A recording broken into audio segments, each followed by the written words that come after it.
It finally happened, and not the way anyone expected. No emotional finale. No final showdown. No explosive tell-all.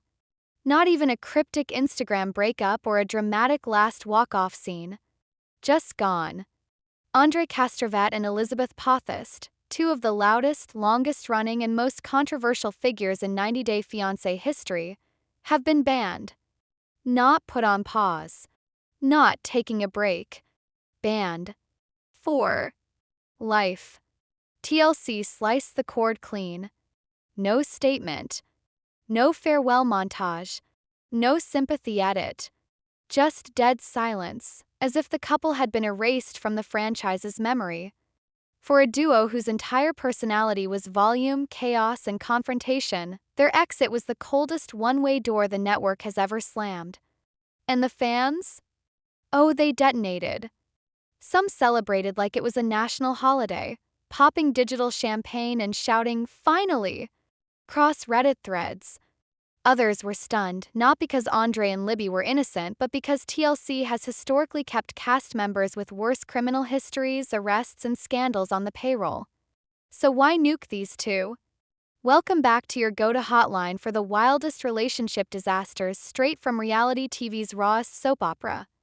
Don't forget to hit the button and drop your most unfiltered, toxic, brutally honest opinion in the comments, because this saga deserves the chaos. Now buckle up, because here's the part nobody saw coming. Andre and Elizabeth weren't tossed out after one dramatic outburst or after irritating a producer. This wasn't impulsive. This was years in the making, a slow-burning fire behind the scenes that finally exploded. Insiders whisper that TLC had receipts, messages, footage, internal notes documenting every meltdown, every refusal to cooperate, every showdown. Not a breakup. Corporate purge. And that's wild when you remember these two weren't background noise. They were carved into the franchise's identity. Since their Season 5 debut, they were marketed like a fairy tale gone horribly sideways. Sweet, naive Libby and Andre, the intense Moldovan with a temper and a war against her family. Cue the cultural clashes. Cue the money fights. Cue fist fights at weddings. Cue drunk relatives, sketchy job explanations, shouting matches, and more chaos than any producer could script. Every episode was gasoline. Viewers didn't watch because they loved them. They watched because Andre and Elizabeth were the ultimate villains of the hate-watch economy. And the longer TLC let them stay, the uglier things got, both on camera and off. Which brings us to the part that rocked fans. TLC, the same network famous for squeezing chaos dry until it disintegrates, finally said enough. No leaks. No scandal photos. Not even a pixel in next season's trailer. Just a silent cut. And while people assumed it was the on-screen blow-ups, the family battles, the cringe weddings, or the screaming in the car scenes, insiders say, that was nothing compared to what happened behind the camera. TLC isn't talking publicly. But the people who worked the sets? The ones dealing with hour-long tantrums, shoot delays, threats to walk off, fights with producers, last-second script changes, and "I'm not doing this" ultimatums? They've been talking quietly. Very quietly. And the picture forming is clear, a pattern of production chaos. Rule-breaking. Control issues. Mounting fear that this couple wasn't just controversial, they were becoming unmanageable. So why didn't TLC cut them sooner? Simple, drama equals money, until drama starts costing more than it makes. And what the producers reportedly logged over the years. What they kept in their private notes and internal files. That is the bombshell that finally pushed TLC into pulling the plug for good. 'Cause when Andre and Libby first entered the franchise, they were the formula: culture clash, language barriers, two worlds colliding. Moldova meets Florida? That's ratings gold. Andre came in hot, blunt, proud, aggressive, and allergic to sugarcoating.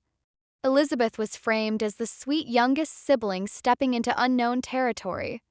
Fans wondered, could these two survive the 90-day pressure cooker and her dramatic family from Florida? But charm fizzles fast when pride walks into the room first. They argued about respect. Her family demanded answers. Andre refused to work. He said he didn't want a low job. A Florida man with no job, no plan, but plenty of opinions. And that's where the real mess began. The internet lost its mind. Reddit threads erupted, Twitter spun memes faster than the show could air episodes, and fans even made drinking games out of Andre's interviews. Every outburst, every eyebrow raise, every "I don't like this" became a punchline. And TLC? They saw dollar signs. Season after season got renewed. Happily Ever After, 90 Day Diaries, you name it. But the shift? It didn't happen overnight. It was slow, icy, and intentional. Because the tension between Andre and Libby's family, especially her brother Charlie, wasn't clever editing. It was real. And it was ugly. The infamous Moldova wedding disaster didn't just go viral. It scorched the internet. Charlie, drunk out of his mind, hijacked the mic during the family toast and spat out, "Don't come to America and take our money!" And the cameras got all of it. Viewers at home felt secondhand embarrassment through the TV. Insiders say the set felt like a nuclear meltdown. What started as harmless culture clash turned into controlled chaos. Andre's ongoing unemployment became a running joke, and not the kind TLC could package into a cute redemption arc. Attempts to film his job search went nowhere because he reportedly refused certain scenes, accused the network of twisting his image, and even stormed off during critical shoot days. And the off-camera tension? It didn't stay off camera. Fans noticed something off. Scenes felt mismatched, emotions didn't align, and Elizabeth's entire demeanor started changing. She shifted from mediator to defender. From trying to keep peace to whatever Andre wants. Viewers were split.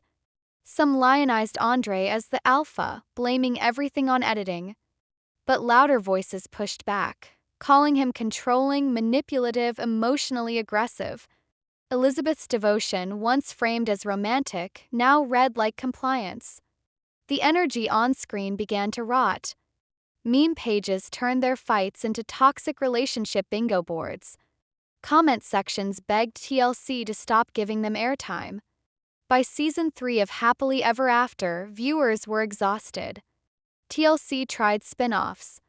None of them worked. The fights got nastier. The edits got harsher. And behind the scenes, trust between the crew and the couple was deteriorating fast. What most fans forget is this: what we saw was the sanitized version. Trimmed. Filtered. Wheezed into neat commercial breaks. If the aired footage was bad, the buried footage was a completely different monster. Some crew members refused to return for future seasons because behind the viral clips, TLC was dealing with something they never intended to manage when they first cast this couple. And now comes the part no one expected: what really happened on set, the stuff that never made it to air, and why it terrified producers more than any storyline ever could. Behind the scenes of 90 Day Fiancé, things are far from glossy. Especially when Andre and Elizabeth were involved. Sure, viewers saw dramatic dinners, shady cutaways, and suspense music. But behind the camera, something was breaking. Multiple leaks and off-the-record quotes say working on their segments felt like walking into a room with a ticking bomb. Not always exploding, but always seconds away. Production logs started filling up with red flags. Cancellations. Delays. Camera crews showing up only to be told filming was suspended because Andre didn't like the location. Andre didn't approve the storyline. Andre wasn't in the mood. One crew assistant called it the most unpredictable assignment I've ever had. And this wasn't creative differences. This wasn't diva behavior. This was something deeper. According to sources connected to Happily Ever After, Andre repeatedly refused to film scenes that made him look bad, even when they were genuine moments of tension. He believed TLC was trying to portray him as lazy, freeloading off Elizabeth's dad, and when producers pushed back, he didn't hide his anger. During season 6 filming, insiders claim Andre stormed off set during a family dinner scene. No heads up. No pause in filming. Just ripped off his mic and walked out, sitting in his car for almost 2 hours while the cast and crew waited.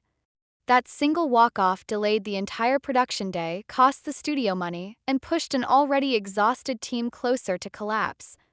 And Elizabeth? Despite being more composed publicly, she wasn't innocent either. According to producers quoted in franchise exposés, she sided with Andre in every dispute, even when it violated shooting agreements. Some claim she refused to participate in scenes unless Andre was granted more control over how footage was edited. And here's the key: TLC is no stranger to meltdowns. They've handled everything: arrests, scandals, explosive fights. But what made Andre and Elizabeth different wasn't one giant blow-up. It was the pattern. The slow, grinding, relentless pushback against every guideline, until producers realized they weren't working with cast members anymore. They were negotiating with gatekeepers. This was the moment everything shifted behind the curtain. TLC stopped bending around Andre and Elizabeth. Instead, they began building a file, not dramatic, not loud, but methodical. Every scene refusal, every last-minute script rejection, every sudden renegotiation, every contract rule bent or broken, even their off-script Instagram spoilers.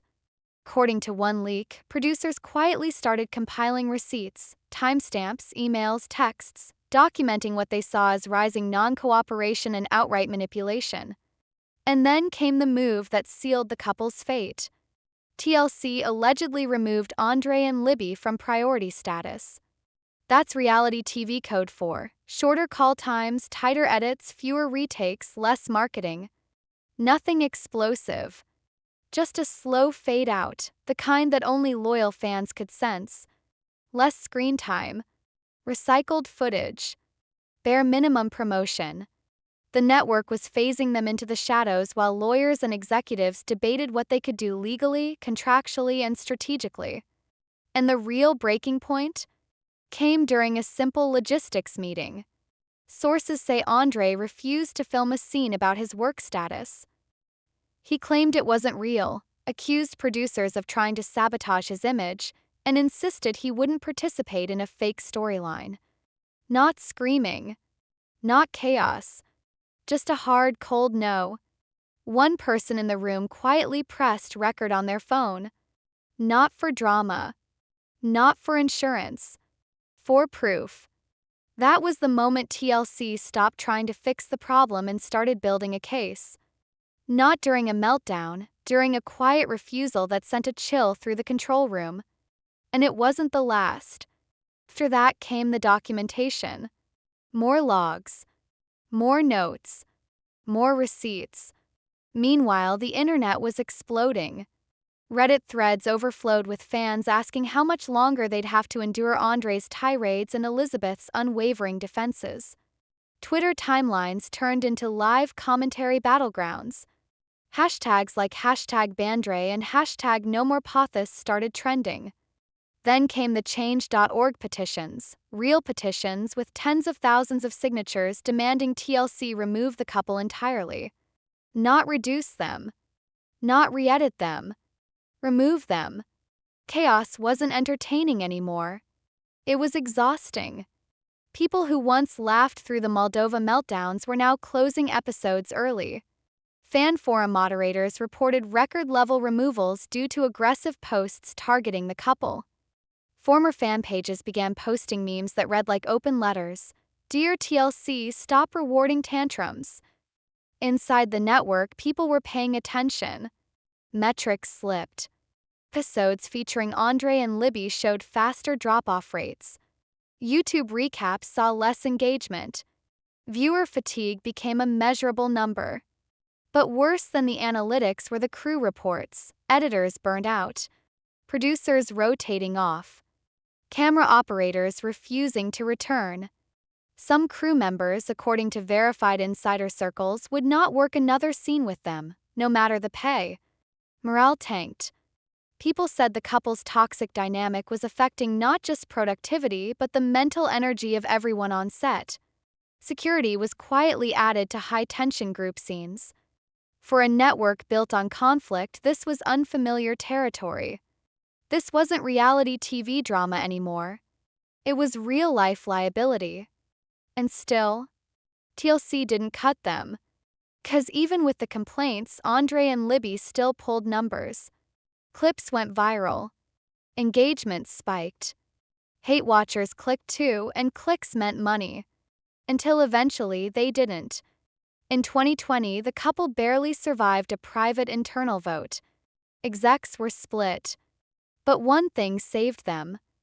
A single high-performing wedding fight that went mega viral. Executives voted to keep them, but with strict warnings.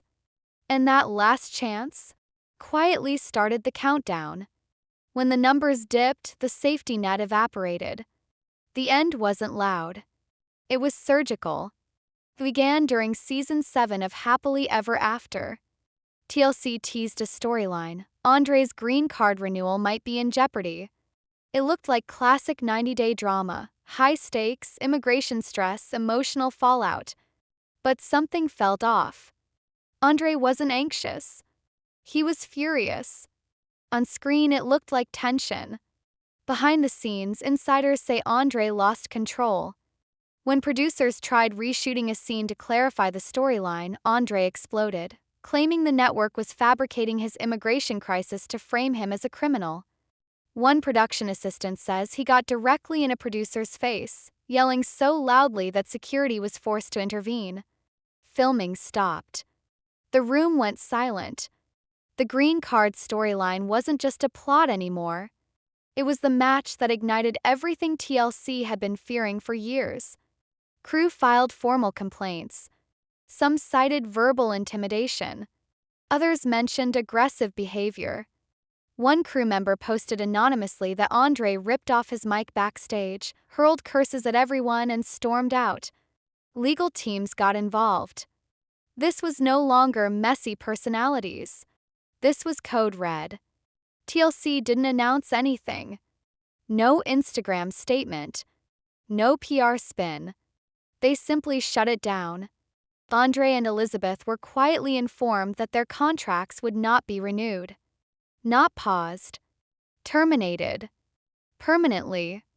No cameos. No spin-offs. No tell-all invitations. So, it was over. For Elizabeth, who had spent nearly her entire adult life on TLC, the blow was heavy. Insiders say she cried for days. Stopped posting anything not pre-scheduled.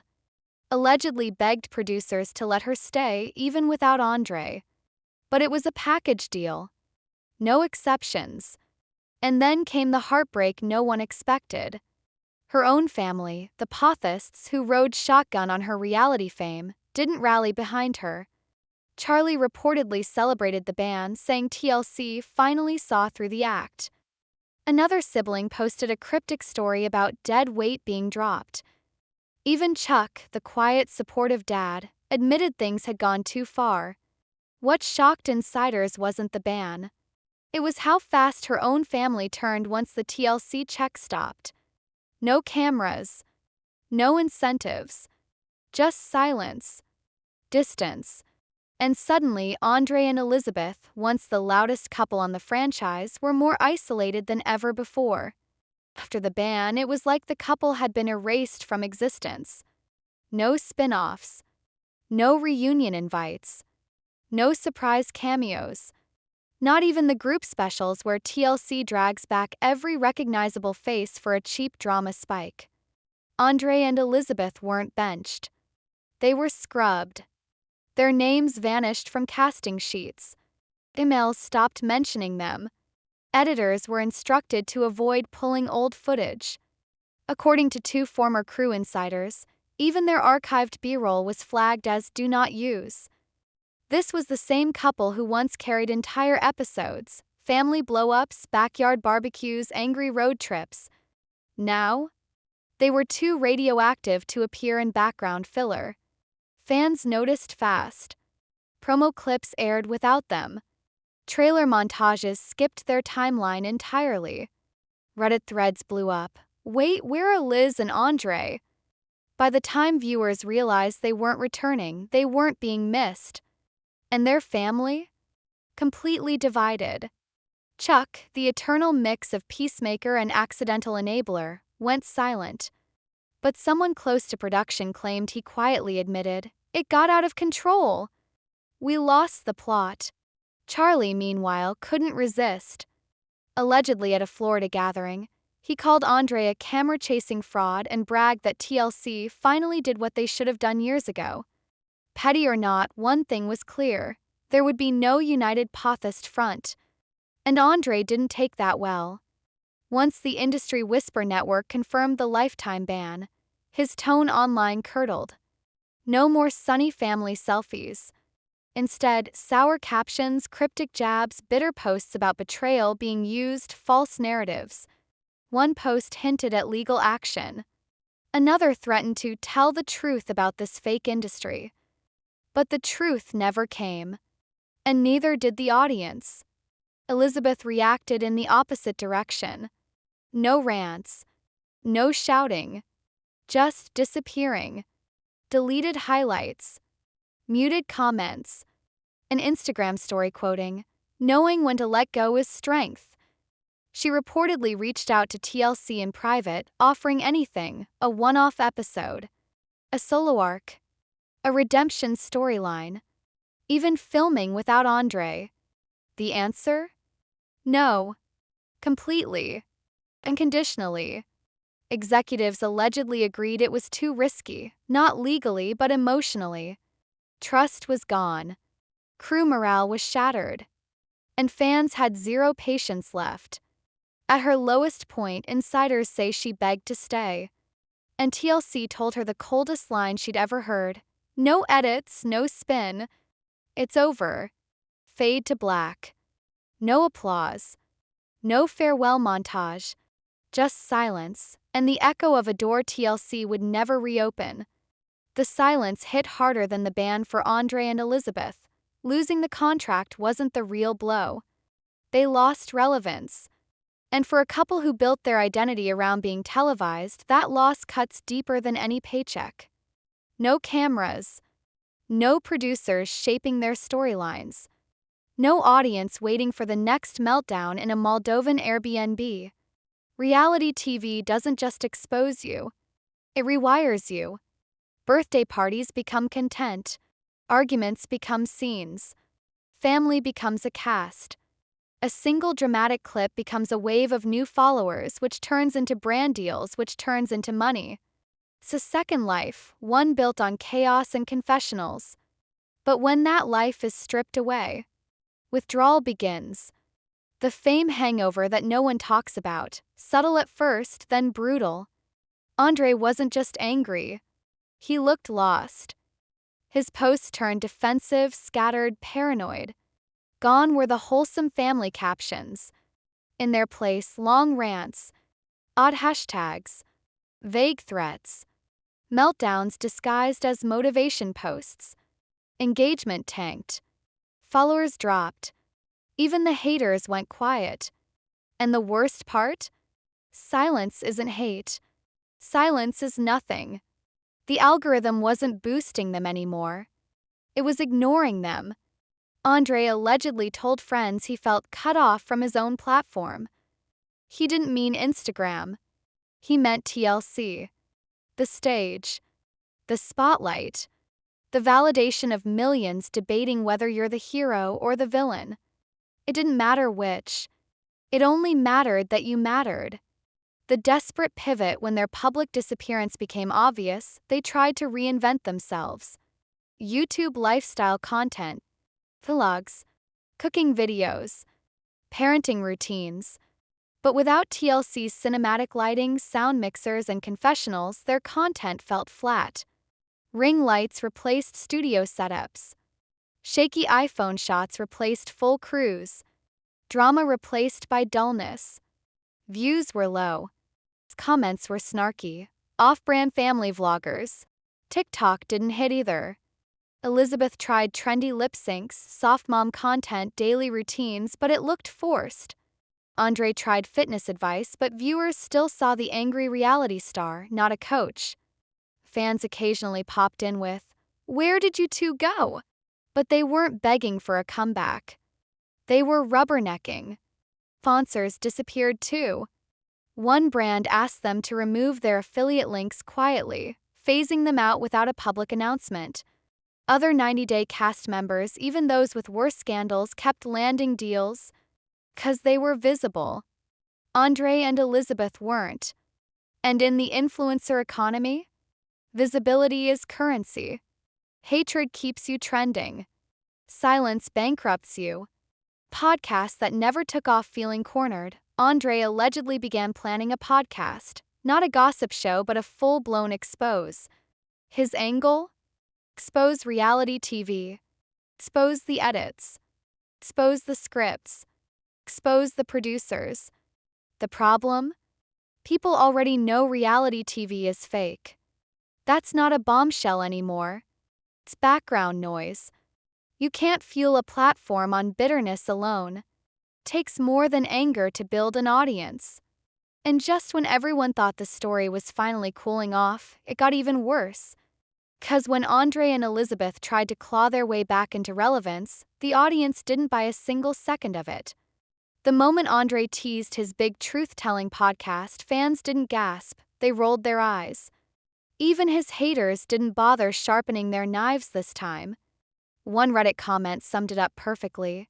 He had 5 seasons to show us the truth. Why now? Cold, brutal, and completely accurate. People weren't fooled by his sudden expose energy. Didn't feel rebellious. Didn't feel brave. Felt desperate, like a man digging through the scraps of his own downfall hoping to find a headline. And while Andre was leaning into bitterness, Elizabeth went in the opposite direction, soft, polished, curated. Think candlelit quotes, quiet affirmations, whispers of spiritual growth. But even her calm had cracks. One Instagram story read, "People only stand beside you when the lights are on." Another, "Some networks don't deserve loyalty." She didn't name TLC, but she didn't need to.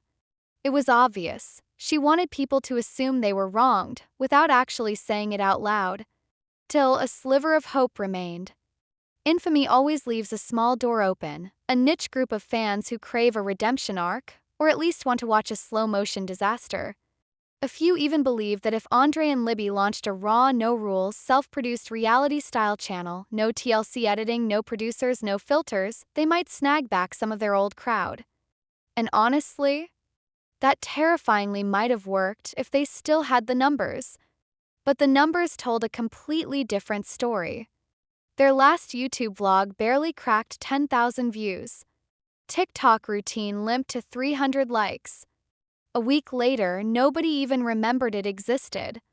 Their social value dropped overnight. And suddenly, brands that once begged them for partnerships quietly backed away.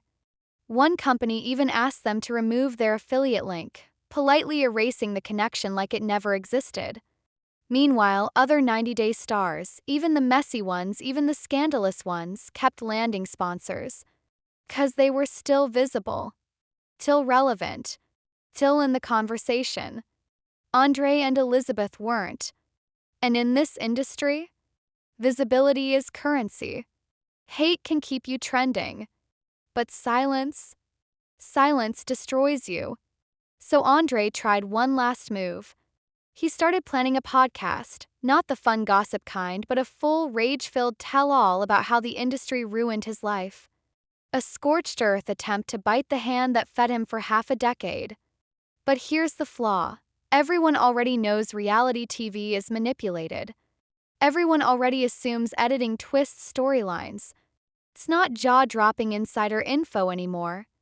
To make a successful expose now, you need receipts, charisma, charm, emotional intelligence, not bitterness. And bitterness was all he had left. But here's where the story took a darker, much bigger turn. 'Cause Andre and Elizabeth didn't just collapse as influencers. They became the reason TLC changed the entire way they cast couples forever. Insiders say their seasons became a cautionary tale, a what not to do case study. Behind the scenes, it was chaos. Production burnout, crew quitting mid-season, toxic filming environments, spoiled storylines, fights that nearly turned physical cast members, treating producers like the enemy. Some insiders even called their era production purgatory. Fans felt it too. Reddit, YouTube, Twitter, every episode they dominated became a war zone. People weren't entertained anymore, they were exhausted. The emotional fatigue was real. Audiences stopped rooting for anyone. Some stopped watching entirely. And when petitions started popping up demanding TLC remove them permanently, the network didn't just see a couple melting down, they saw their entire brand slipping. So TLC changed everything: red flag casting checklists, stricter psychological reviews, penalties for refusing storylines, heavy social media monitoring, instant termination clauses. All of it traceable back to one couple who pushed chaos farther than the network could handle. But here's the irony. For years, Andre and Elizabeth worked. They created viral moments, boosted algorithms, carried entire episodes. They were a short-term ratings machine, but a long-term disaster. By the time TLC finally cut the cord, trust was gone on every level. Crew, network, audience, sponsors, media, even their defenders stopped defending. Their brand collapsed. Their following shrank. Their content stopped trending. Their names stopped mattering. And now? They aren't even the worst couple TLC ever banned. There's another pair whose scandal was so explosive, so ugly, so off-limits. TLC buried the entire situation under legal concrete. And in the next episode, we're unlocking that story. You do not want to miss it.